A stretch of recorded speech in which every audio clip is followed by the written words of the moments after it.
Is it time for the state of California to have a big old messy divorce, to break itself into two states? That's an idea being proposed by a Republican state assembly member, not me. Coming up, I'll tell you his proposal, what the two states would look like, show you where you would land in this proposal, and why it faces not only legal but political hurdles and would be a colossal waste of time. It's not as good of an idea as many of you may think.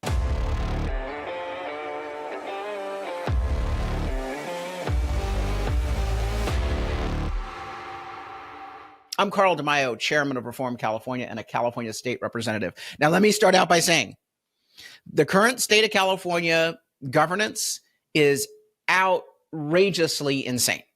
And we all have our gripes, and we are not happy with the way things currently are being run. And so every once in a while, along comes this snake oil. And this is this proposal that I'm going to get to about splitting California into two states. Snake oil. It promises an elixir, a cure, and it seems really attractive. But when you take a moment to pause and to think through the legal, the logistical, the political hurdles to the solution, you may just conclude that it would be better just to fight to fix the entirety of California. Now, don't get me wrong. Don't get me wrong. I wish there were a magic wand solution. A simple divorce decree. And some Californians are going to be lucky because they're going to be in a state that might be a little bit more sane. And other Californians, well, you can just go to hell. You brought it. You get to sit with it. No, this is a shiny object distraction in politics. So I'm going to get to the proposal, but reminder, those of us who are fighting in a way that is legally sound, politically viable, and absolutely meaningful, actually going to have an impact, we need your help in the real fights facing California. So I urge you to go to ground zero in the fight to take back California from the insanity of the far left. And I mean all of California. Go to reformcalifornia.org, reformcalifornia.org. That is ground zero in our growing grassroots movement to take back the state. Do two things. First, chip in a contribution to support our work. We get no major funding from big donors, no government funding. It's all supported by average contributions from people like you. $5 at a time. Go chip in a contribution. Also, sign up at the bottom of that website, first name, last name, email, phone, and zip code, so that you are tethered into our growing movement and you get updates on what's going on. So here's the proposal from my good friend, State Assembly member James Gallagher, who is currently serving as the Republican Assembly Minority Leader, California Republican leader, to present plan to split the state in two. He calls it the two-state solution. And he represents a district in the northern part of California. This here's the map, by the way. The northern part of the state of California, these rural counties here. Now, what he's proposing is that instead of splitting California north and south, because when I was growing up as a kid, there used to be talk about Northern California is different than Southern California, and we should split the north from the south. Well, now there's a proposal to split the inland from the coastal, and it has a lot of political significance. In a moment, I'll show you another image that will make it seem like it's at least politically sensible. So anyway, the blue California areas would be the coast. Sadly, my county would be stuck with the insane asylum. So San Diego County, Orange County. Why would you shove Orange County there? They're pretty darn conservative. Los Angeles County, Ventura County, and that goes all the way up. So coastal California. But it seems to create this eastern, more rural California state. And I think that if you describe it as rural versus coastal, you could start to say that there are communities of interest here and there, but really not. there's a lot of rural areas, particularly right here in the Central Coast in Monterey, San Luis Obispo, even Santa Barbara County. Heck, San Diego County, everything east of the 15, my district, very rural. Humboldt County, pretty darn rural. So you can't even describe this as a solution that puts like with like. What you may be able to argue is that it reflects politics. Here is a map of the 2020 and 2024 presidential results. Notice something similar. All of these counties are the counties that Gallagher has selected for his rural or Eastern California enclave. There's a couple counties over here, just by a smidge that went, just a handful of votes went for Harris. And then Imperial County, which is in his Eastern block, also went by a smidge for Harris. But everything else seems to track. He excludes one red county, and that is Orange County. So Orange County was red, but it's a coastal. And again, he just threw it into the coast, I guess, because he didn't want to break up the coast. Again, the reason why I'm annoyed by this is a couple reasons. And I know this looks seductive, like, oh, yeah, this is a good idea. And those of you who live in what I'm going to call free California, you might say, yes, get us out of here. Get us out of here. Let's be our own state. I understand, but let me tell you why this is a fool's errand. Number one, legally, this is going to be very challenging to do.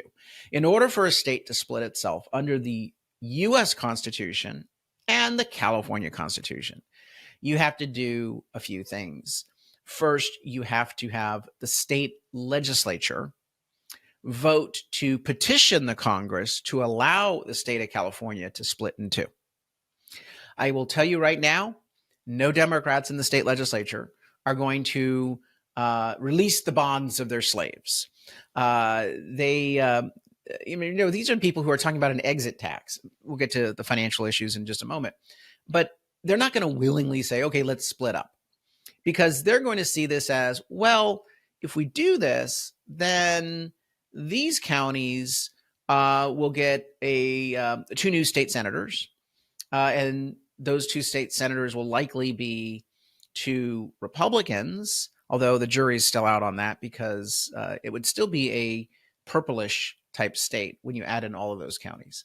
But secondly, you would have the ability for that state to draw districts. Congress. So you're going to have the state legislature not wanting to lose the money, not wanting to break itself up, and not want to part with those congressional seats. Now, let's take a look at the U.S. Congress. They would also have to vote to allow a state to split itself. And it would take not only a majority vote in the U.S. House of Representatives, but a 60 vote threshold in the U.S. Senate because of the filibuster. For reasons that I just outlined, Democrats are going to have a motivation to not want to do this. And Republicans may look at this as, well, okay, we get two U.S. senators, but really what does that give us at the end of the day? It might move the notch by one overall, because you would go from 100 senators to 102 senators. And then the question becomes, does that start an arms race with other blue states saying that they're going to be splitting themselves? Where do you draw the line? So even the Republicans might pump the brakes on this, let alone the Democrats. Politically, legally, not viable. Second, financially, can you sort out the financial costs of a divorce? Who gets the pension debt for state government employees? Do you split it 50-50? Is it based on population? Do you think the coastal areas, which represent more population than the inland areas, are going to give the inland areas a equitable financial deal? Because remember, there would have to be some sort of negotiation prior to this as to how do you split the bonds? How do you split the debt? How do you then transition the instruments of government, the infrastructure, the energy grid, the water system? Oh, have we thought through any of this? pretty damn complicated, could actually end up hurting those residents in the eastern portion of the state. They could end up being imposed. A bad settlement could be imposed on them, again, because the deal would be made by the existing state legislature. The deal would be hammered out by the coastal seats, the coastal legislators. 2/3, almost 3/4 of the seats in the state of California are in the western coastal areas. Do you think they're going to vote themselves a fair deal? Or are they going to vote themselves an advantageous deal at the expense of the eastern area? And then the eastern area is going to say, no, we don't want to do this after all. I don't think Gallagher has thought through this. I think Gallagher, and I'm hoping that this is his intent, hope he's not serious about this. I think his intent is to just highlight how the eastern counties feel neglected. And this is a good vehicle to highlight the fact that, hey, we've been forgotten. We're not getting attention. We're so upset that we got one foot out the door. Okay, if it's for that reason, fine. But here's the problem. What is happening right now? Right now, we're not focused on that map, which is a fantasy. We're focused on fighting redistricting, another map, which is actually real, which is actually consequential, which is an existential threat, which is why I'm annoyed that anyone would try to distract us right now in the middle of this fight, Proposition 50, from the task at hand. It's counterproductive. It's distracting. It legitimizes the notion that we should be able to tear apart communities for political motivation. Whereas the Prop 50, No on Prop 50 campaign, the message is the politicians shouldn't be drawing lines for politics. We shouldn't be splitting up the state based on how they voted in the 2024 presidential election. Rather, we should have citizens drawing the lines of these districts. We cannot be just sitting there saying, well, it doesn't matter what happens with Prop 50 because there's this other guy, Gallagher, who says that we're going to be having a divorce soon, so that's okay. Let it go to hell. I don't need to return my ballot. Not helpful. Eye on the prize, folks. Eye on the prize. Stay focused. I consider this idea to split up California with all the legal, political, and logistical financial challenges to be a sideshow, a distraction, unworkable, snake oil, a false hope. But worse, the distraction hurts us from the task at hand. I wish I could tell you that, oh yeah, divorce settlement is the best way to go. It's easy. It's seductively simple. It's not going to happen. And so I must give you the honest, candid advice. Fight, fight, fight. I mean, you might say, well, it's not possible to fight, Carl. Yes, it is. Take a look at Prop 36. Statewide, we won 68.7% of the vote. When you take a look at the ideas that California wants, they want common sense, center-right, conservative ideas. Take the Republican label off, they want common sense. They even want an independent redistricting commission. When the Yahoos a year ago, a bunch of idiot misfits said, we're going to recall Governor Gavin Newsom again, filed an initiative, I said, you guys are a circus act. Stop it. You're distracting. The most important thing we can do right now is voter ID. And they went out there and they're collecting signatures. Some of them, I was actually greeted by a signature collector at the state capitol last week. I was doing an interview in opposition to AB 495, this stupid bill that the Democrats have to, try to allow strangers to seize children. I'm doing this interview on live TV, and this guy literally comes up in the camera shot trying to push the Newsom petition. And I turned to him, I said, first and foremost, it's rude to do that. Even though I hate Gavin Newsom and want him to be gone, I don't invest in idiocy, in fool's errands. I don't want to waste our time or my supporters' time, my volunteers' time on something that's not going to happen and is a waste of resources and attention. I said, I hope you get ready to collect signatures on the voter ID initiative. I'm going to be doing the Newsom thing. We have to do Newsom. That's more important. It ain't happening. It ain't happening.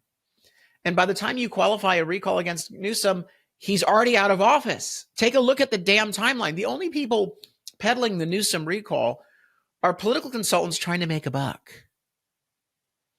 And they like to dupe the grassroots activists into supporting something that only lines their pockets. So